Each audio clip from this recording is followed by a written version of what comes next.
கர்த்தரும் இரட்சகரும் வரப்போகிறதான ராஜாதி ராஜாவும் நியாயாதிபதியுமாய் இருக்கிற ஆண்டவர் இயேசு கிறிஸ்துவின் ஈடு இணையற்ற பரிசுத்தமுள்ள மேலான நாமத்திற்கு என்றென்றைக்கும் உள்ள சதா காலங்களிலும் மகிமை உண்டாவதாக ஆமென்.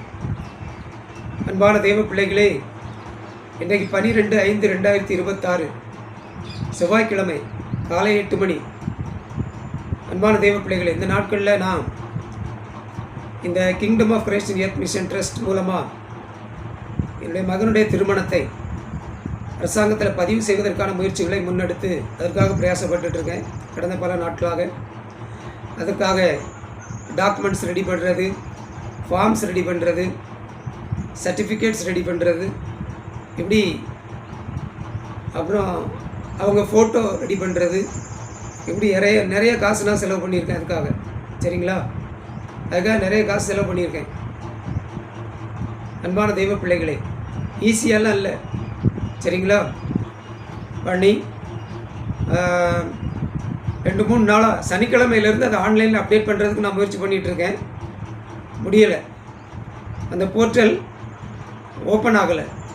சரிங்களா? நேற்று வரைக்கும் ஓப்பன் ஆகலை. நேற்று காலையில் பார்த்தேன், ஓப்பன் ஆகலை. ஆகவே சேர்மாதேவி டிஆர் ஆஃபீஸ்க்கு போய் அங்கே போய் அவங்கக்கிட்ட சொன்னேன். சரிங்களா? அவங்க ஒரு 4-5 நாளாக அப்படி தான் இருக்குது அப்படிங்கிற மாதிரி சொன்னாங்க. சரியாயிரும், நீங்கள் ட்ரை பண்ணி பாருங்கள், அப்படி இல்லைன்னா நீங்கள் அவங்க வாங்க பார்ப்போம், என்ன பண்ணலான்னு பார்ப்போம் அப்படிங்கிற மாதிரி சொல்லியிருக்காங்க நேற்று. சரிங்களா? அன்பான தெய்வ பிள்ளைகளே, அப்புறம் அப்படியே சப் கலெக்டர் ஆஃபீஸுக்கு போனேன். போய் தடையில்லா சான்றுக்கு அப்ளை பண்ணியிருக்கேன். அது சம்மந்தமாக என்னாச்சு அப்படின்னு சொல்லி கேட்டேன். அவங்க எங்களுக்கு தாலுகா ஆஃபீஸ்லேருந்து எந்த ரிப்போர்ட்டும் வரல, அங்கேருந்து எங்களுக்கு ரிப்போர்ட் வந்தால் தான் நாங்கள் எதுவும் பண்ண முடியும், அதனால் நீங்கள் தாலுகா ஆஃபீஸில் போய் பாருங்கள் அப்படின்னு சொன்னாங்க. சரிங்களா? ஆகவே இன்றைக்கி நான் கிளம்பியிருக்கேன். சரிங்களா? காலையில் போய் தாலுகா ஆஃபீஸில் போய் அதை கேட்கணும். தடையில்லா சான்றுக்கு அப்ளை பண்ணியிருந்தேனே என்னாச்சு அப்படின்னு சொல்லி கேட்கணும். சரிங்களா? அதை முடிச்சுட்டு அப்படியே திருநெல்வேலி கலெக்டர் ஆஃபீஸுக்கு போகணும்.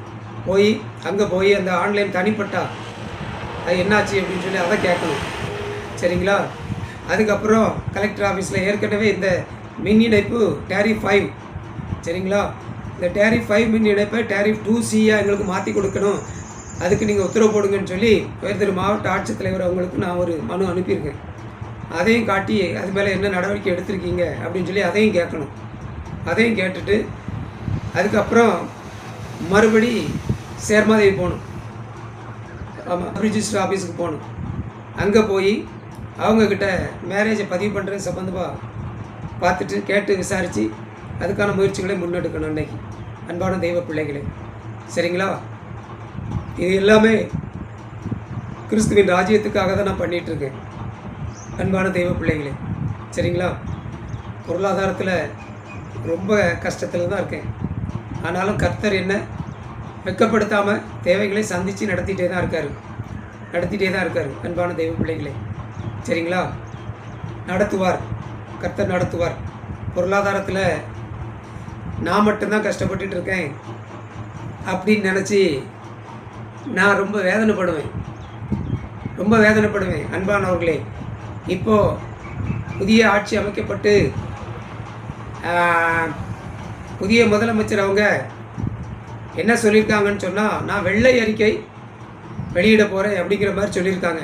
தமிழ்நாட்டின் நிதி நிலையை குறித்து வெள்ளை அறிக்கை வெளியிட போகிறேன் அப்படிங்கிற மாதிரி சொல்லியிருக்காங்க. கிட்டத்தட்ட 10 லட்சம் கோடி கடன் இருக்குதாம். தமிழ்நாட்டு மேலே 10 லட்சம் கோடி கடன் இருக்குதாம். அது சம்பந்தமாக நான் வெள்ளை அறிக்கை வெளியிட போகிறேன் அப்படின்னு சொல்லியிருக்கார். அதை பார்த்தபோது எனக்கு கடன் இல்லை அப்படிங்கிறதுல எனக்கு சந்தோஷம்.